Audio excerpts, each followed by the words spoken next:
말씀 전해 주시겠습니다.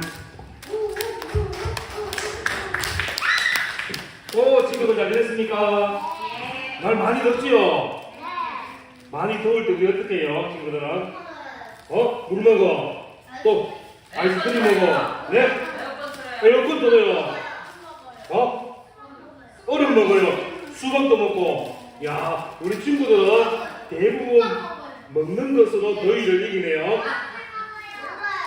놀아요. 왜? 더울 때는 이제 그만 수영장도 가고 놀기도 하고, 더울 때 밖에서 또 너무 햇볕 많이 쬐고 놀면 더위에 지칠 수 있으니까 그늘에 찾아서 시원한 물도 먹고 또 집에서 잘 쉬고, 오늘 주일날에는 이렇게 더위를 피하는 가장 좋은 방법은 교회에 나와서 하나님을 예배드리는 겁니다. 오늘도 여기 하나님을 예배드리기 나온 우리 친구들 모두 다 환영하고 예수님의 이름으로 축복합니다. 오늘 우리가 예배 때 제목이 뭐라 그랬어요?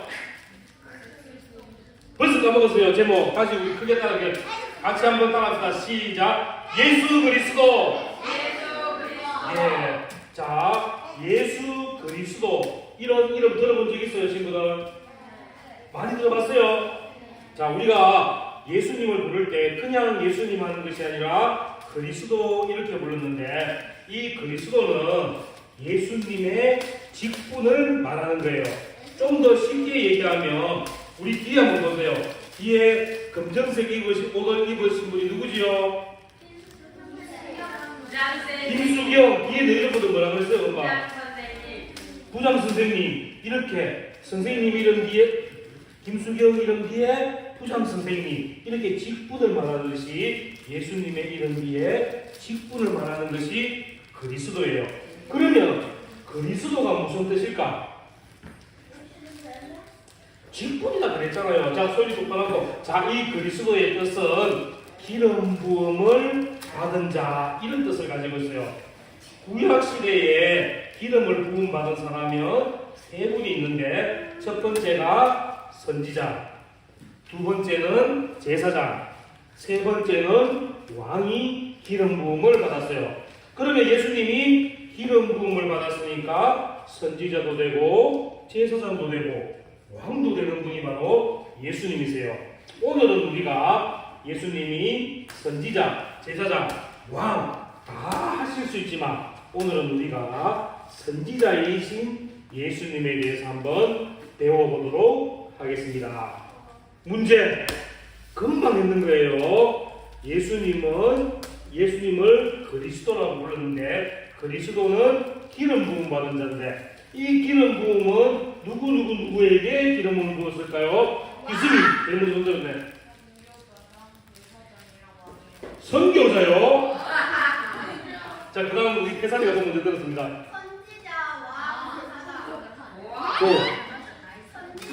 다 했어요. 맞았습니다. 이 선물 없어요. 금방 했는 거기 때문에. 자, 오늘은 그냥 우리가 예수님이 선지자이신 예수님에 대해서 먼저 배워보도록 하겠습니다. 어느 날 성전 문 앞에 보니까 태어나면서부터 한 번도 걷지 못한 사람이 성전에 기도하는 사람들한테 구걸하고 있었어요. 저 좀 도와주세요. 저는 움직이지 못해서 일을 못해요. 먹을 것이 없어요. 저 좀 도와주세요. 이렇게 구걸하고 있었어요. 그때 베드로와 요한 선생님도 성전에 기도하러 가는데, 이 태어나면서부터 한 번도 걷지 못한 사람이 베드로와 요한에게도 도와주세요 이렇게 구걸했어요. 그때 베드로 선생님이 이 걷지 못하는 사람에게 뭐라고 얘기했는가 하면, 나는 당신에게 은도 금도 줄 것이 아무것도 없지만 내가 나사렛 예수 그리스도의 이름으로 당신을 걷게 하겠다 그랬어요. 그래서 베드로 선생님이 그 사람에게 손을 딱 내밀어서 손을 잡고 일으키니까 한 번도 걷지 못했던 사람이 다리에 힘이 생기고 발목에 힘이 생겨서 짚고 있던 지팡이를 버리고 걷게 되는 거예요. 이 사람이 걷게 되니까 얼마나 기뻤는지 성전 안에 가서 뛰어다니면서 춤추면서 걷게 되었다고 하나님을 높이 찬양드렸어요. 그러니까 성전에 있던 사람들이 깜짝 놀라게 된 거예요. 분명 저 사람은 못 걷는 사람인데 태어나면서부터 한 번도 못 걸어서는데 도대체 어떻게 해서 걷게 되었지 막 궁금해하니까 베드로 선생님을 찾아가서 도대체 이 사람이 어떻게 걷게 되었습니까? 그러니까 베드로 선생님이 어떻게 했는가 하면 내가 능력이 있어서 이 사람을 걷게 한 것이 아니라 내 안에 계시는 하나님의 능력으로 걷게 하였고 예수 그리스도의 이름의 능력으로 이 사람이 걸을 수 있었다 하면서 모든 영광을 하나님께 돌렸어요. 그것은 뭔가 하면 예수 그리스도의 이름에 능력이 있다는 거예요. 예수님의 이름은 못 걷는 사람을 걷게 할 수도 있고 마음이 아픈 사람들을 치료할 수 있고 죽어가는 사람을 살릴 수도 있다는 거예요. 이렇게 선지자이신 예수 그리스도의 이 이름의 능력, 이 이름이 무엇을 하는지 오늘 우리가 말씀을 통해서 한번 알아보도록 하겠습니다. 먼저 우리가 읽었지만 사도행전 3장 20절 말씀을 우리 다시 한번 읽을게요. 우리 큰 소리로 사도행전 3장 20절 말씀 읽겠습니다. 시작! 또 주께서 너희를 예정하신 자, 예수님은 뭐라고 했어요? 첫 번째 오늘 선지자인데 예정된 선지자예요. 이 예정됐다는 말이 무슨 뜻인가 하면 임명하다, 정하여졌다, 미리 택하였다 이런 말이에요. 그래서 예수님이 선지자가 된 것은 나 선지자 하고 싶어, 나 선지자 할래, 아니면 그냥 자연적으로 선지자가 된 것이 아니라 하나님께서 예수님을 미리 선지자로 예정하셨다는 거예요. 하나님께서 예수님을 이 땅에 보내셔서 우리 죄인들을 구원하게 하시고 하나님의 말씀을 예수님을 통해서 모든 사람들에게 전하게 하셔서 하나님을 모르는 사람들이 하나님을 알게 하고 죄인인 사람들이 죄인임을 깨닫게 하고 멸망과 죽음으로 갈 사람들을 구원의 길로 인도하게 하셔서 하나님께서 처음부터 영원전부터 예수님을 선지자로 예정하셔서 이 땅에 보내셨다는 거예요. 그러면 우리 선지자가 무엇일까? 선지자가 무슨 뜻일까 한번 알아볼게요. 이 선지자는 하나님의 말씀을 펼쳐 보이는 자 이런 뜻을 가지고 있어요. 쉽게 말하면 하나님의 말씀을 가르치고 하나님의 말씀을 전하고 하나님의 말씀을 선포하는 사람을 선지자라고 얘기하고 있습니다. 우리 요한복음 6장 38절 말씀도 같이 한번 읽어볼게요. 준비됐습니까? 읽을 준비. 선지자가 무슨 일을 하는지 이 말씀 속에 들어가 있어요. 우리가 말씀만 읽어도 선지자가 누군지를 알 수 있어요. 자, 다 같이 읽습니다. 시작!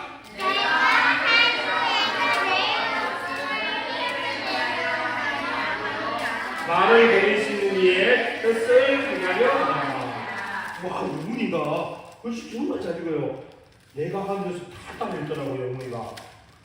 우리 그들은 형 누나들도 분발해야 돼요. 영문이 목소리보다 더 클 수 있도록. 자, 하나님은 우리를 위하여서 예정하신 선지자를 보내주셨는데 그분이 누구라고요? 네, 바로 예수님을 보내셨어요. 예수님은 자신이 하나님이면서 하나님의 말씀이시기도 해요. 그러면서 예수님은 이 땅에 오셔서 하나님의 말씀으로서 선지자의 직분을 감당하셨어요. 하나님의 말씀으로 모든 사람들, 많은 사람들을 가르치고 구원에 이르게 하는 지혜를 주시고 생명의 길로 인도하시는 일을 감당하여 주셨습니다. 자, 그리고 예수님께서 선지자를 하는 것을 우리가 말씀을 통해서도 알았지만 먼저 있는 선지자들에 의해서도 예수님이 선지자라는 것을 우리가 알 수가 있습니다. 우리 친구들 중에 성경에 나오는 선지자 인물을 아는 사람 있어요? 태산이? 네, 빌립도 그런 선지자 맞습니다. 말씀을 가르치는 분이니까. 자, 우리가 보면 뭐 이사야, 예레미야, 요나, 느헤미야 또 누가 있을까요? 바울. 모세는 좀 그런 것 같은데 일단은 맞아요. 성경에 나오는 인물들이 많은데 하나님의 말씀으로 펼쳐 보이고 하나님의 말씀을 가르치는 분들인데 이러한 분들이 가르치는 말씀에 보면 다 예수님이 선지자로 이 땅에 오신다는 것을 미리 말씀으로 우리에게 다 가르쳐주고 계셨어요. 그리고 예수님이 그리스도시며 선지자라는 것을 그들은 말씀을 통해서 선포하고 계셨어요. 이 거룩한 선지자들이 하는 일은 뭔가 하면 하나님 앞에 죄를 지은 사람들을 꾸짖었어요.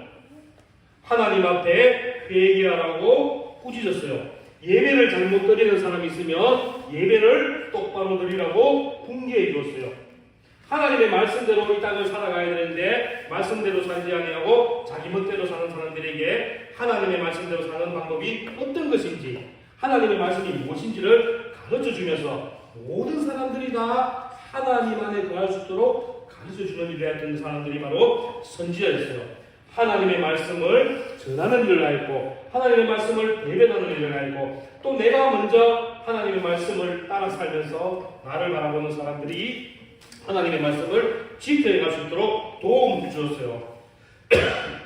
그러나 이 선지자들의 가장 큰 핵심, 중요한 가르침은 예수님이 우리를 위하여 이 땅에 오셔서 우리의 모든 죄를 용서하신다는, 예수님이 그리스도가 되신다는 것을 가르치는 것이 선지자들이 할 일이었어요.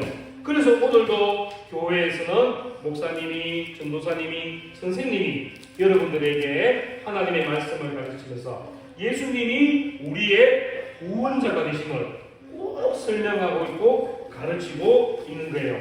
그래서 우리는 이 선지자들이 하는 말씀을 잘 들어야 돼요. 왜? 선지자는 나쁜 말을 하는 게 아니에요. 거짓말을 하는 게 아니에요. 없는 말을 지어내서 하는 게 아니에요. 하나님의 말씀을 그대로 전하며 예수님이 우리의 구원자가 되심을 전하고 있기 때문에 우리는 선지자의 말씀을 꼭 들어야 돼요. 우리 사도행전 3장 23절 말씀 한 번만 더 읽어볼게요. 자, 우리가 왜 선지자의 말씀을 들어야 하는지 우리 큰 소리로 같이 한번 읽어봅시다. 시작!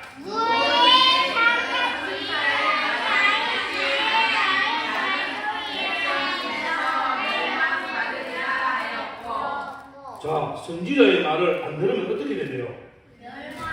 예, 멸망. 좀 더 무섭게 얘기하면 죽음이에요, 죽음. 선지자의 말을 반대로 잘 들으면 생명, 살 수가 있는 거예요. 이 선지자의 말에서 우리가 누구를 가르쳐준다 그랬어요? 선지자가 누구를 가르쳐준다 그랬어요? 예수님, 우리의 구원자가 되시는 예수님을 가르쳐주기 때문에 우리는 선지자의 말을 들어야지 우리는 멸망받지 않고 생명의 길로 갈 수가 있게 되는 겁니다. 우리가 이 땅을 살아가는 우리도 하나님의 말씀, 선지자가 전하는 말씀을 잘 들어야 돼요. 그래야지만 우리는 예수님을 구주로 모시고 이 땅을 살아가며 죄악의 길에 서지 아니하며 하나님 기뻐하시는 길로 갈 수가 있는 거예요. 그래서 우리는 매일매일 말씀을 들어야 되고 매일매일 말씀을 읽어야 돼요.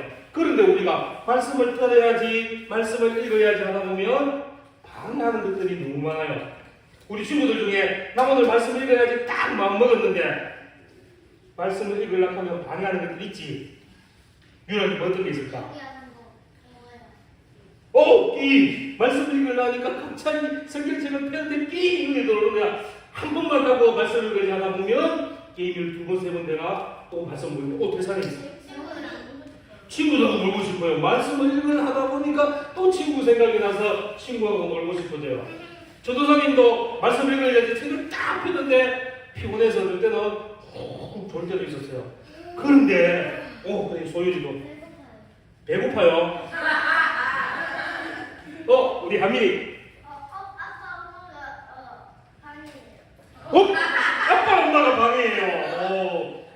아빠 엄마가 퇴근하셔서 하민이를 너무 보고 싶으니까 하민이하고 놀고 싶고 그러니까 나중에는 그러면 엄마 아빠 우리 말씀 같이 읽어요 이렇게 해봐요. 우리는 피곤하고 게임하고 싶고 친구하고 놀고 싶을 때도 싶지만 그래도 하나님의 말씀은 꼭 읽고 들어야 돼요. 왜냐하면 그 하나님의 말씀이 바로 예수님이고 예수님의 우리를 구원하시는 내용이 있기 때문이에요. 여러분들, 친구들, 우리 친구들 다 예수님을 믿나요? 안 믿어요? 자, 우리 친구들 예수님 믿나요? 예수님 믿고 천국 가고 싶나요?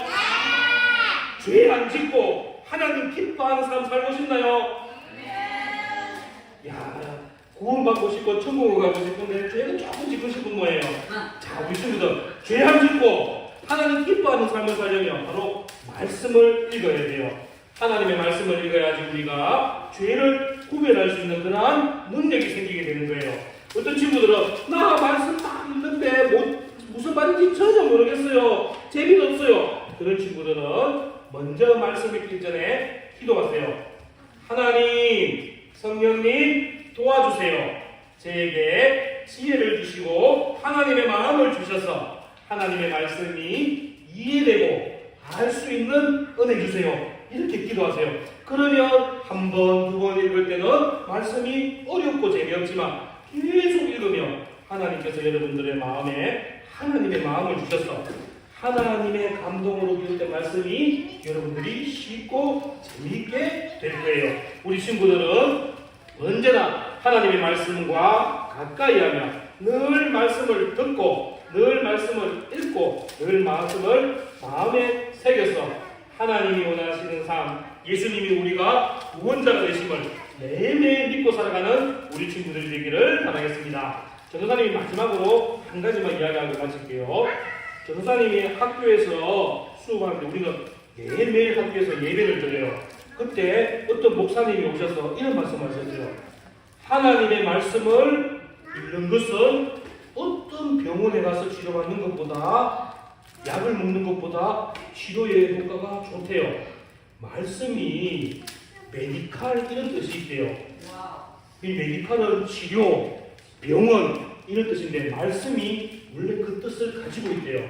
그래서 이 목사님이 어떻게 말씀하셨는가 하면 오늘 내가 정말 간절한 마음으로 말씀을 한 절 읽고 내가 정말 사모하는 마음으로 하나님의 말씀을 들으며 세상에서 아무도 치료할 수 없는 병도 깨끗하게 치유될 수 있다. 그렇게 말씀하셨어요. 그만큼 하나님의 말씀에 능력이 있는 거예요. 우리 친구들 힘들고 어렵고 지치고 외로울 때 말씀을 읽어보세요. 그러면 그 어떤 게임보다도 TV보다도 친구보다도 더 여러분들을 사랑해주고 여러분들과 함께 해줄 거예요. 그래서 우리 친구들, 구리장로교회 유치부 초등부 친구들은 언제나 하나님의 말씀과 가깝게 하는 우리 친구들 되기를 바랍니다. 할 수 있겠습니까? 네! 할 수 있겠습니까? 네! 자, 그러면 우리 친구들 이제 매일매일 하나님의 말씀 한 장씩 한 장 너무 많아요? 한 초는 너무 짧잖아요. 그러면 5절씩 5절씩 그러면 3절 읽고 싶은 사람은 3절 5절 읽고 싶은 사람은 5절 그 대신 최소 3절 최소 3절 이상씩 매일매일 읽기 내일부터 우리 약속할까요? 네. 자, 유치부 친구들도 글씨 모르는 친구는 엄마 아빠한테 아니면 언니한테 읽어듣기나 그러세요. 구독하니까. 자, 우리 친구들 내일부터 말씀 몇 절씩? 다시 대답 안 주고요. 자, 내일부터 우리 말씀 몇 절씩?